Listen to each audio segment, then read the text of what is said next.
अस्सलाम वालेकुम YouTube family, कैसे हैं। आज चलती हूँ मैं एक नई तरीके से अंडा रेसिपी बनाने। देखिए, मैंने यहाँ पहले कांदे को बारीक बारीक काट लिया है। फिर उसके बाद मैंने फ्राई पैन रख दिया है और इसको फ्राई पैन में ही बनेगा। और जो ढक्कन के साथ खूब अच्छे से ये नई तरीके से ज़रूर ट्राई करिएगा।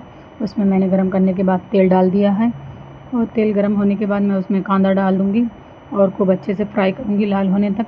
मैंने सारे कांदे भी ऐड कर दिए हैं। कांदा लाल चलाते रहिए और फ्राई करते रहिए, खूब अच्छे से लाल होने चाहिए।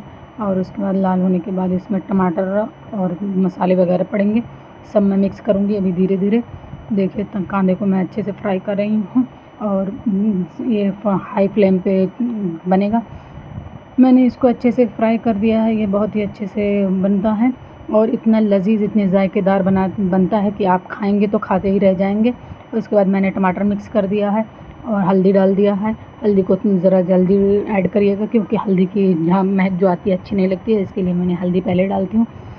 और फिर उसके बाद मिर्ची हरी डाल दिया काट के और कांदा डाल दिया और उसको खूब अच्छे से फ्राई करेंगे जब तक कि टमाटर खूब अच्छे से मिक्स ना हो जाए। और इसके बाद अदरक लहसुन का पेस्ट डालूँगी, मैंने वो भी ऐड कर दिया है, लेकिन वीडियो नहीं बना पाई उसकी, बता दे रही हूँ।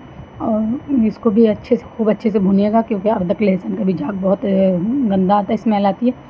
मैंने खूब अच्छे से फ्राई किया है स्लो फ्लेम पे। और उसके बाद मैंने भाजी मसाला और बुकी मिर्ची सब मिक्स कर दिया है और चिकन मसाला भी डाला है। जितने भी आपके पास मसाले होंगे सब थोड़ा थोड़ा ऐड करिएगा। मैंने सब थोड़ा थोड़ा एक एक चम्मच करके ऐड कर दिया है और नमक जायके के मुताबिक डाल दिया है। सब मैंने देखिए भून लिया है। अब इसमें थोड़ा सा पानी ऐड करेंगे क्योंकि ये बिना पानी के इसमें जब तक भाप नहीं बनेगी वो अंडा नहीं तैयार होगा। मैंने थोड़ा सा पानी ऐड कर दिया है। अब देखिए, बहुत ही नाजुक नाजुक हाथों से धीरे से अंडा फोड़िएगा और इसमें मिक्स करिएगा। ऊपर से डाल दीजिएगा, मिक्स नहीं करने की ज़रूरत है। अगर मिक्स करेंगे तो वो ख़राब हो जाएगा।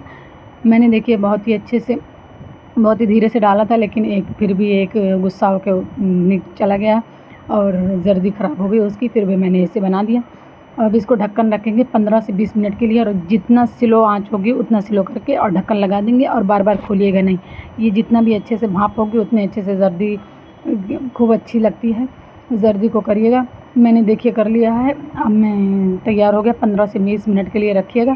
मैंने 15 से 20 मिनट के लिए रखा था और उसके बाद ढक्कन खोला। देखिए, बहुत ही अच्छा, बहुत ही टेस्टी और यम्मी बना है।